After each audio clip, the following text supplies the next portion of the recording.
नमस्कार, आप देख रहे हैं स्पोर्ट्स चैट और टीम इंडिया का रिपोर्ट कार्ड लेकर हम हाजिर हैं। रिपोर्ट कार्ड का मतलब कि किस खिलाड़ी को मिले कितने नंबर आउट ऑफ 10, कौन खिलाड़ी हुआ पास, कौन हुआ fail. India versus England test series की ये रिपोर्ट कार्ड है। टॉप 5 में क्या खुद कप्तान साहब शामिल हो सके हैं? 2 शतक लगा दिए उन्होंने। जेफरी बॉयकॉट का बिल्कुल जिसे कहते हैं कि मुंह तोड़ जवाब दे दिया, बल्ला तोड़ जवाब दे दिया। लेकिन क्या इसके बावजूद भी उन्हें टॉप 5 में जगह मिली? श्रेयस अय्यर का क्या क्या उन्हें पास हुए वो या फेल हुए? और ऐसे ही जो नए युवा खिलाड़ी 5-5 खिलाड़ियों का डेब्यू हुआ, क्या उन्हें टॉप 5 में जगह मिली या कितने अंक मिले हैं? जल्दी से इन 18 खिलाड़ियों का ब्यौरा आपको हम दिखाएंगे ऑन स्क्रीन। और कौन सा खिलाड़ी हुआ पास, कौन खिलाड़ी किस नंबर पे फिनिश किया है हमारी इस रिपोर्ट कार्ड में, जल्दी से अब आपकी स्क्रीन पर हम दिखाने जा रहे हैं। तो सबसे पहले बॉटम के जो खिलाड़ी हैं वो जल्दी से मैं आपको दिखा देता हूं।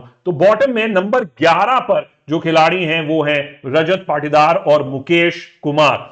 क्यों हैं वो नंबर 11 पे? क्योंकि रजत पाटीदार ने अपने जो 6 मौके थे 3 टेस्ट मैचेस में उन्हें पूरी तरह से गंवा दिया और अंततः उन्हें अंतिम टेस्ट मैच से ड्रॉप भी किया गया और जहां पर देवदत्त पडिक्कल ने वो मौका अपना लिया। मुकेश कुमार एक ही टेस्ट मैच खेले, एक ही विकेट मिली, 70 रन उन्होंने लुटाए। इसलिए मेरे विचार में अंक उन्हें मिलते हैं इन दोनों खिलाड़ियों को 1, और ये लास्ट स्लॉट पर 11 नंबर पर फिनिश करते हैं हमारे लिए और पूरी तरह से इस सीरीज में फेल करार दिए जाएंगे। नंबर 10 पर आते हैं के.एस. भरत। कुछ एक पारियां उन्होंने खेली, 41 रन बनाए, लेकिन पहले जो 2 टेस्ट में उन्हें मौका मिला वो उसे भुना नहीं सके। और साथ ही साथ में श्रेयस अय्यर, जरूर उनकी जो औसत थी वो 26 के करीब की रही और उन्होंने 35, 37 और 29-13 ये पारियां उनकी 4 पारियां रही। लेकिन मैं श्रेयस अय्यर को फिर भी ज्यादा नंबर देता, हालांकि उन्हें ड्रॉप कर दिया गया क्योंकि उनकी जो फील्डिंग थी वो बेहद जरूरी रही भारत के लिए इस सीरीज में। और उनका जो बेन डकेट का रन आउट था या फिर वो जो कैच था बेन स्टोक्स का, और जिस तरीके से वो मैदान पे एक लाइव वायर नजर आए, विराट कोहली की कमी फील्ड में नहीं खलने दी श्रेयस अय्यर ने, मैं उनको ज्यादा अंक देता। लेकिन हम श्रेयस अय्यर को क्यों पिक करते हैं बतौर बल्लेबाज? उन्हें और वो सहज दिखाई नहीं दिए। क्या वो इंजरी कैरी कर रहे हैं? क्या अभी भी मुंबई के लिए खेलते हुए वो इंजरी कैरी कर रहे हैं? मुझे नहीं लगता कि कोई भी खिलाड़ी इस तरीके से अपनी बॉडी को लाइन पे लगाएगा। और मेरा यही मानना है कि श्रेयस अय्यर को अब थोड़ा सा आराम करके पूरी फिटनेस हासिल करनी चाहिए और वापस आना चाहिए। फिलहाल इस सीरीज के लिहाज से नंबर 10 पर, और पूरी तरह से ये दोनों खिलाड़ी भी फेल। नंबर 9 पर आ जाते हैं मोहम्मद सिराज और अक्षर पटेल। मोहम्मद सिराज और अक्षर पटेल का अगर आप जिक्र करेंगे तो इन दोनों ही खिलाड़ियों ने एक तरीके से एक एवरेज प्रदर्शन कहूं तो गलत नहीं होगा। कैसे? मैं जल्दी से मोहम्मद सिराज के आंकड़े भी आपको दिखा देता हूं और साथ ही साथ में मैं आपको दिखा देता हूं अक्षर पटेल के भी आंकड़े। ये स्क्रीन पर गेंदबाजी के आंकड़े हैं और आप देख सकते हैं कि जो मोहम्मद सिराज हैं उनका जो प्रदर्शन रहा है 4 मैचों में मात्र 6 विकेट, इस वजह से उन्हें यह स्थान मिला है। वहीं बल्लेबाजी में अगर आप अक्षर पटेल की बात करते हैं और गेंदबाजी में अक्षर पटेल को आप देख सकते हैं 41 से ज्यादा की औसत, 2 मैचों में मात्र 5 विकेट, पूरी तरह से फेल हुए। और बल्लेबाजी में अक्षर पटेल ने जरूर 2 मैचों में 133 रन बनाए और 33 से ज्यादा की उनकी स्ट्राइक रेट रही। लेकिन यही वजह है कि फिलहाल अक्षर पटेल जो हैं वो आपको 9वें नंबर पर दिखाई दे रहे हैं मोहम्मद सिराज के साथ, और 3 अंक 10 में से उन्हें हम स्पोर्ट्स चैट देते हैं। और फिलहाल वो पास है या फेल, इसका फैसला हम आप पर छोड़ते हैं इन दोनों खिलाड़ियों का। लेकिन मात्र 3 अंक 10 में से। अब आ जाते हैं आकाशदीप पर। एक ही मौका मिला, 3 विकेट चटकाए। बाद में क्या हुआ, दूसरी इनिंग्स में उनके पास कोई मौका नहीं था गेंदबाजी का, लेकिन पहली पारी में पहले आर में 3 टॉप ऑर्डर विकेट्स उड़ाना, आउट करना, जिसमें कि बड़े बड़े खिलाड़ी शामिल हों और मुख्यतः जैक क्रॉली हों जिनका गिल्लियां उड़ा दी उन्होंने, मेरे विचार में ये बहुत बड़ा प्रदर्शन था। और क्योंकि वो मैच विनिंग स्पेल था, पहले ही घंटे में 3 विकेट ले जाना राजकोट जैसी जमीन पर, मुझे ऐसा लगता है, रांची में माफ कीजिएगा, तो मुझे ऐसा लगता है ये बेहद महत्वपूर्ण प्रदर्शन था और एक मैच विनिंग प्रदर्शन था। इस वजह से वो पास होते हैं अपने इकलौते टेस्ट में आकाशदीप 5.5 अंकों के साथ। हां, उनके पास बहुत मौका था, भारत के पास बहुत मौका था कि वो इंग्लैंड को बहुत जल्दी आउट कर देता, लेकिन एक दिलचस्प जो एक नींव रखी वो आकाशदीप ने रख दी थी। 5.5 अंक उन्हें मिलते हैं। नंबर 7 पर सरफराज खान और देवदत्त पडिक्कल, ये दोनों ही खिलाड़ी, देवदत्त पडिक्कल को एक ही मौका मिला, लास्ट टेस्ट में 65 रन बनाए, दूसरी पारी में जरूरत नहीं थी, पारी से भारत ने मैच जीत लिया, तो जो एक मौका मिला काफी सहज दिखाई दिए। शुरुआत जो उन्होंने लगाई, शुरुआती जो उनके रन थे, अगर आप देखेंगे उनके 31 रन थे, जिसमें 7 चौके 28 रन उन्होंने बाउंड्रीज से बनाए थे। ये उनका डेब्यू मैच था, तो बहुत ही शानदार शुरुआत में कहूंगा देवदत्त पडिक्कल की। नंबर 7 पर इसलिए कि जब ऐसा स्टार्ट मिल जाता है, आपके पास पूरी बैटिंग ऑर्डर पड़ा हुआ था, आप एक लंबा स्कोर खड़ा कर सकते थे, इसी वजह से उन्हें 6 अंक हम दे रहे हैं। सरफराज खान, देखिए जिन सिचुएशंस पे आए, एक सिचुएशन को छोड़कर वो सारी सिचुएशंस महत्वपूर्ण थी। 2 पारियों में फेल हुए रांची में, और उसके पहले उन्होंने 2 अर्धशतक लगाए, फिर एक और अर्धशतक लगाया। तो ये उनका ओवरऑल जो सिनारियो बनता है, यानी कि 5 में से 3 पारियों में हिट और 2 में फ्लॉप, यानी कि परसेंटेज बनती है 60, नंबर बनते हैं 10 में से 6। सरफराज खान और देवदत्त पडिक्कल 6 अंकों के साथ नंबर 7 पर आपको विराजमान दिखाई दे रहे हैं। अब आ जाते हैं नंबर 6 पर, और ये बहुत ही टफ चॉइस था, मैं आपको बता दूं, क्योंकि आप जरूर चाहते हैं, क्योंकि ये बड़े बड़े नाम हैं। आप देख रहे हैं रोहित शर्मा, इस सीरीज के टॉप परफॉर्मर्स हैं ये। रोहित शर्मा, शुभमन गिल, 2-2 शतक इन लोगों ने लगाए हैं, और इंपॉर्टेंट सिचुएशन पे 33 for 3 इंडिया, माफ कीजिएगा, जल्दी आउट हो गए थे जब विकेट, वहां से वो वापस लेकर जाते हैं अपनी टीम को, जडेजा के साथ शतक लगाते हैं, फिर गिल 2 अहम शतक, एक अहम हाफ सेंचुरी, 3 मैचेस में उन्होंने जीत दिलाई, लास्ट में भी। तो ये आप जरूर देखेंगे कि उनका हर मैच में, जो 4 मैच भारत जीता है, शुभमन गिल का कंट्रीब्यूशन इंपॉर्टेंट टाइम पे, यानी कि सेकेंड इनिंग्स में बेहद महत्वपूर्ण रहा है। तो ये नंबर्स जो हैं वो पहले टेस्ट मैच में हम फेल हुए, रोहित शर्मा 4 पारियां फेल हुए, लेकिन उन्होंने ये योगदान दिया है। जुरैल ने अपने दम पर एक मैच जितवाया, सीधा रांची टेस्ट जो है वो उन्होंने जितवाया, मैन ऑफ द मैच भी बने। रोहित शर्मा शानदार प्रदर्शन, गिल शानदार प्रदर्शन, लेकिन ये तीनों खिलाड़ी आप सोच सकते हैं इतने बेहतरीन प्रदर्शन के बाद भी टॉप 5 में जगह नहीं बना सके हैं, और 7 अंकों के साथ, 10 में से 7 अंक 70% नंबर के साथ नंबर 6 पर पूरी तरह से पास हैं। डिस्टिंक्शन भी है एक तरीके से, करीब करीब, और ये उनके अंक हैं।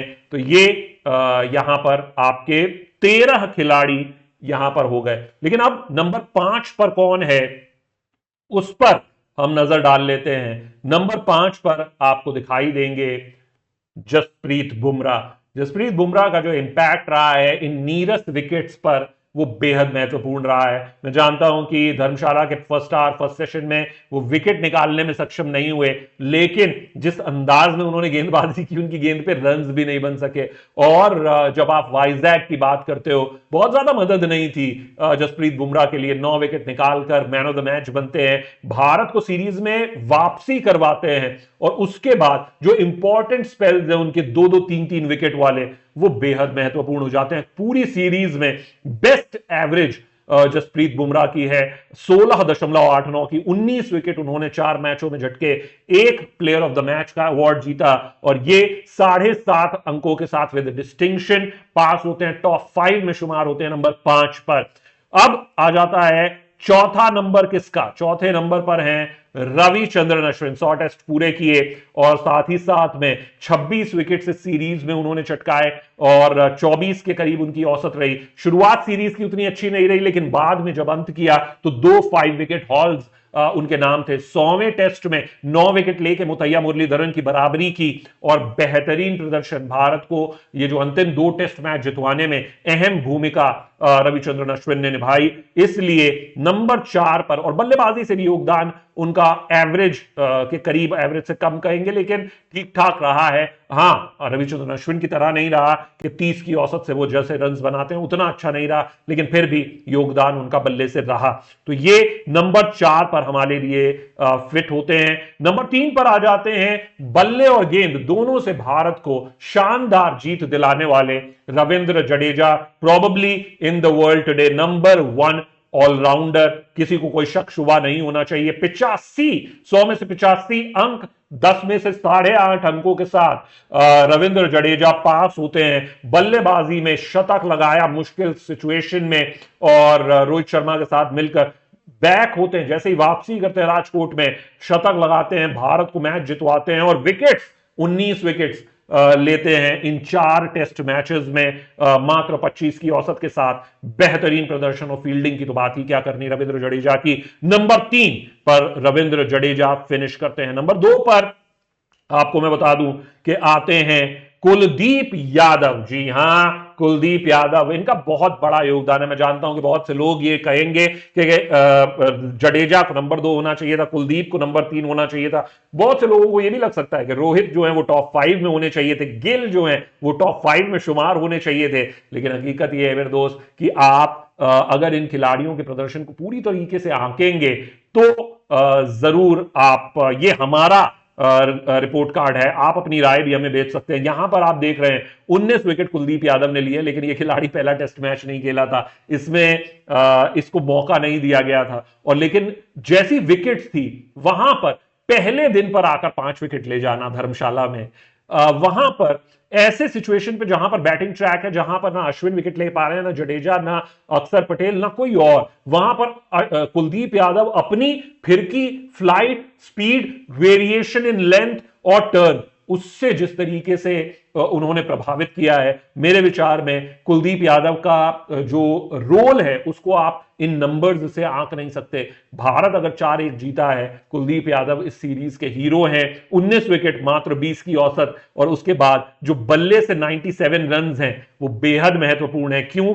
इसीलिए मैंने डाला है 362 बॉल्स। ध्रुव जुरैल के साथ वो रांची टेस्ट 177 पे 7 के बाद 300 पार करवा देना ये आसान बात नहीं थी। और लास्ट टेस्ट धर्मशाला में एक बार फिर से वो पारी खेलना निचले क्रम में, और जसप्रीत के साथ वो साझेदारी करना और लीड को 250 के पार लेकर जाना, मुझे लगता है ये बेहतरीन प्रदर्शन है कुलदीप यादव का। और इंपॉर्टेंट मोमेंट्स पे निचले क्रम पर 7-8 विकेट आउट होने के बाद बल्ले से भी योगदान करना, फ्लैट डेक पे पहले दिन आकर विकेट्स लेना, मेरे विचार में, मैं तो इसमें भी कंफ्यूज था कि क्या ये नंबर 1 कंटेंडर होने चाहिए। 9 अंकों के साथ मेरे दोस्त नंबर 2 पर इस सीरीज के लिए फिनिश करते हैं कुलदीप यादव। और नंबर 1, देखिए कोई डाउट होना नहीं चाहिए नंबर 1 के लिए, क्योंकि जब कोई खिलाड़ी, बहुत से खिलाड़ी होते हैं जिनके पूरे करियर में एक दोहरा शतक नहीं होता, इस सीरीज में इस खिलाड़ी ने 2 दोहरे शतक लगा दिए।